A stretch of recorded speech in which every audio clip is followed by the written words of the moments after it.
Hello दोस्तों, स्वागत है आपका एक बार फिर से आपके अपने चैनल जीके सर्च इंजन पर। आज के इस वीडियो में हम बात करेंगे इम्पोर्टेंट टॉपिक पॉक्सो एक्ट के बारे में। तो वीडियो को ज़्यादा से ज़्यादा शेयर करें, लाइक करें। चलिए स्टार्ट करते हैं। पॉक्सो एक्ट कब लागू हुआ था, क्या इसकी डिटेल है।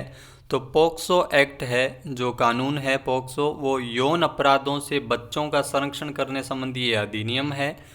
फुल फॉर्म है protection of children from sexual offence act. POCSO का जो पूरा नाम है पोक्सो एक्ट है, वो 2012 के अंतर्गत बच्चों के प्रति यौन उत्पीड़न और यौन शोषण, पोर्नोग्राफी जैसे जघन्य अपराधों को रोकने के लिए महिला और बाल विकास मंत्रालय द्वारा पोक्सो एक्ट 2012 बनाया गया था। तो 2012 में ये कानून लागू किया गया था, जो बच्चों के संरक्षण हेतु पोक्सो एक्ट।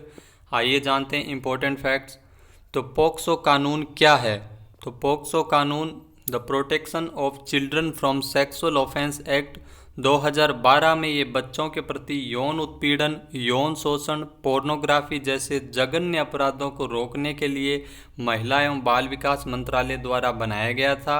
2012 में ये क्यों बनाया गया था और इसके अलग अलग अपराध के लिए क्या क्या सज़ा तय की गई है, आइए जानते हैं इसके बारे में। तो देश में बच्चियों के साथ बढ़ती दरिंदगी को रोकने हेतु पॉक्सो एक्ट 2012 में हाल ही में बदलाव किया गया था, पिछले साल 2019 में।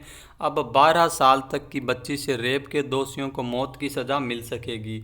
अब ये कितना लागू होता है ये तो कानून पे डिपेंड करता है, लेकिन उसमें बदलाव ज़रूर किया गया है। 12 साल तक की बच्ची से अगर कोई रेप का दोषी पाया जाता है तो उसको मौत की सज़ा का प्रावधान है, वो पॉक्सो एक्ट 2012 में किया गया है।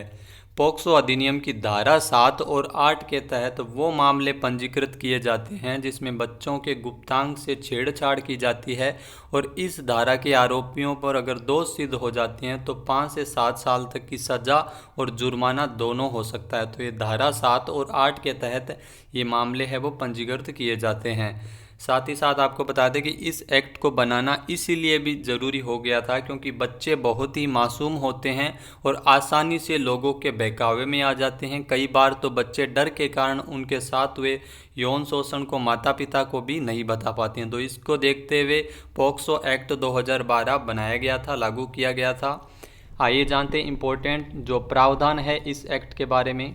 तो यौन शोषण की परिभाषा, जिसमें यौन उत्पीड़न, अश्लील साहित्य, सेक्सुअल और गैर सेक्सुअल हमला आदि को शामिल किया गया है। इसमें भारतीय दंड संहिता 1860 के अनुसार अगर सहमति से सेक्स करने की उम्र को 16 वर्ष से बढ़ाकर 18 वर्ष किया गया है।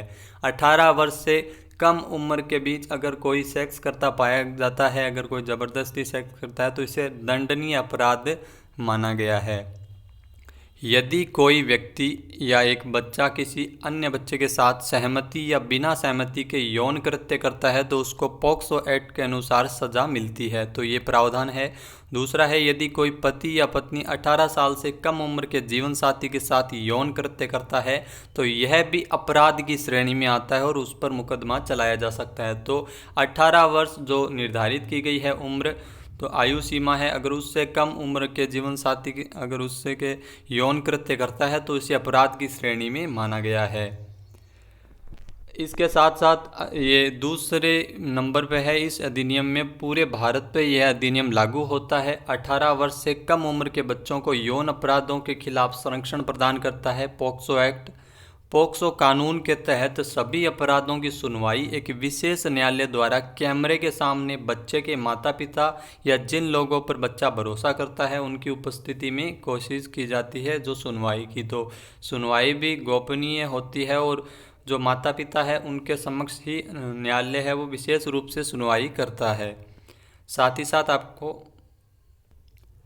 इस कानून के तहत अगर अभियुक्त एक किशोर है यानी बच्चा बाल अवस्था में है तो उसको आपको बता दें कि किशोर न्यायालय अधिनियम 2000 की बच्चों की देखभाल और संरक्षण करने वाले जो न्यायालय है वहाँ पर मुकदमा चलाया जाएगा।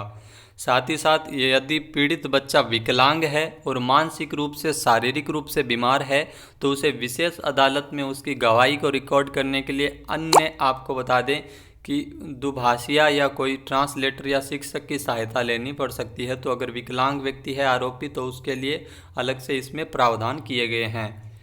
यदि अपराधी ने कुछ ऐसा अपराध किया है जो बाल अपराध कानून के अलावा अन्य कानून में भी अपराध आता है, तो अपराधी को उस सज़ा के कानून के तहत जो भी सख्त हो वो सज़ा का प्रावधान इसमें है। साथ ही साथ इसमें अगर खुद को निर्दोष साबित करने का दायित्व अभियुक्त पर होता है। इसमें झूठा आरोप लगाने वाले, झूठी जानकारी देने वाले, किसी की छवि को खराब करने के लिए भी अलग से सज़ा का प्रावधान किया गया है। जो लोग यौन प्रयोजनों के लिए बच्चों का व्यापार यानी चाइल्ड ट्रैफिकिंग करते हैं, तो उनके लिए भी अलग से सख्त सज़ा का प्रावधान है। साथ ही साथ सर्वश्रेष्ठ अंतर्राष्ट्रीय बाल संरक्षण मानकों के अनुरूप इस अधिनियम में यह भी प्रावधान किया गया है कि अगर कोई व्यक्ति यह जानता है कि किसी बच्चे का यौन शोषण हुआ है और इसकी रिपोर्ट नज़दीकी थाने में देनी चाहिए, यदि वो ऐसा नहीं करता है तो उस पर भी 6 महीने की कारावास और आर्थिक दंड है वो उस व्यक्ति पर लगाया जाता है। और इस अधिनियम में बाल संरक्षक की जिम्मेदारी पुलिस को सौंपता है और इसमें पुलिस को बच्चे की देखभाल संरक्षण के लिए तत्काल व्यवस्था बनाने की जिम्मेदारी होती है, जैसे बच्चे के लिए आपातकालीन चिकित्सा उपचार प्राप्त करना और बच्चे को आश्रय गृह में रखना। ये जो जिम्मेदारी होती है पुलिस को दी गई है। पुलिस की यह भी जिम्मेदारी बनती है कि उसको 24 घंटों के अंदर बाल कल्याण समिति यानी CWC की निगरानी में लाए और बच्चे को CWC की सुरक्षा और संरक्षण के लिए ज़रूरी कदम है वो CWC द्वारा उठाए जाए। साथ ही साथ अगर पीड़ित बच्चा की मेडिकल जांच जो भी जिम्मेदारी है वो गार्जियन की उपस्थिति में करवाई जाए, या फिर बच्चे पर जिसका विश्वास हो उसकी उपस्थिति में ये बच्चे की जांच है वो पूर्णतया करवाई जाए।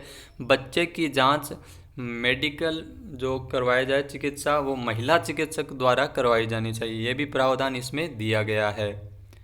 साथ ही साथ इस पॉक्सो एक्ट में इस बात का भी ध्यान रखा गया है कि न्यायिक व्यवस्था के द्वारा फिर से बच्चे के ऊपर जुल्म न किया जाए। इस एक्ट में केस की सुनवाई एक स्पेशल अदालत द्वारा बंद कमरे में कैमरे के सामने दोस्ताना माहौल में किए जाने का भी प्रावधान है और यह बच्चे की पहचान गुप्त रखने की कोशिश भी की जानी चाहिए। ये भी प्रमुख बातें हैं वो इस एक्ट में है। साथ ही साथ विशेष न्यायालय द्वारा उस बच्चे को दी जाने वाली मुआवजे की राशि निर्धारण कर सकता है और जिस बच्चे के चिकित्सा उपचार और पुनर्वास की व्यवस्था भी की जा सके। अधिनियम में यह भी कहा गया है कि बच्चे के यौन शोषण का मामला घटने की तारीख 1 वर्ष के भीतर है उस मामले को निपटाया जाए। तो 1 वर्ष तक के भीतर है उस मामले को निपटाने के लिए भी प्रावधान किया गया है।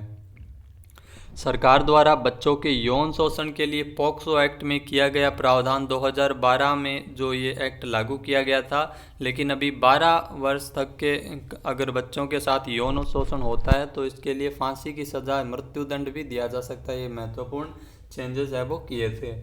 पॉक्सो एक्ट के अंतर्गत बच्चों के खिलाफ यौन अपराध के 6118 मामले साल 2012 से लेकर 2016 के बीच दर्ज किए गए थे, जिसमें से 85% मामले अभी भी कोर्ट में लंबित पड़े हैं, जबकि अपराधी को सज़ा मिलने की दर केवल 2% है, जो किसी भी तरह से ठीक नहीं है। तो ये एक्ट है वो लागू किया गया है, लेकिन जो न्याय मिलने में देरी आ रही है और कोर्ट में ये मामले पहले से ही लंबित पड़े हुए हैं, तो इसके संबंध में कुछ महत्वपूर्ण कदम उठाने पड़ेंगे सरकार को, और सरकार को इस एक्ट में और भयंकर सुधार करने की ज़रूरत है ताकि पीड़ित को जल्द से जल्द न्याय मिल सके। ज़्यादातर मामलों में देखने को मिलता है कि बच्चों का शोषण जान पहचान के लोगों ही ज़्यादा करते हैं, तो घर के लोग उन पर शक भी नहीं कर सकते घर के लोग होने के कारण। तो इसलिए माता पिता का ये दायित्व बनता है कि जिन लोगों के साथ बच्चे खेल रहे हैं उन पर भी पूरी नज़र रखी जा सके। तो ये पॉक्सो एक्ट है, इसमें कुछ सुधार और करने की ज़रूरत है ताकि ऐसे अपराध बार बार ना हो। वीडियो कैसा लगा कमेंट बॉक्स में ज़रूर बताएं। जानकारी को ज़्यादा से ज़्यादा शेयर करें।